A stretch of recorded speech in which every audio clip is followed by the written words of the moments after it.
তিরুপতি মন্দিরে গেলে ভগবান শ্রী বিষ্ণুর চরণ পাদুকা অবশ্যই দর্শনীয়।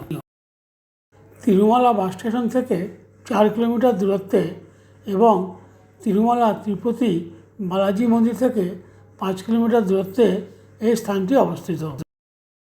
পৌরাণিক কাহিনী অনুসারে এটি সেই জায়গা যেখানে ভগবান ভেঙ্কটেশ্বর প্রথম পৃথিবীতে পা রেখেছিলেন।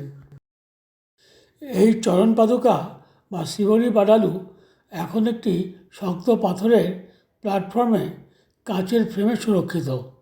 কাচের এই আবরণের ওপর থেকেই একে স্পর্শ করতে দেওয়া হয়। দর্শনার্থীরা পরম ভক্তিভরে এই পদস্পর্শ করে থাকেন। এই স্থানটির চারিপাশেই মনোরম প্রকৃতির সমারোহ। তিরুপতি দর্শনে এলে এখানে অবশ্যই আসবেন।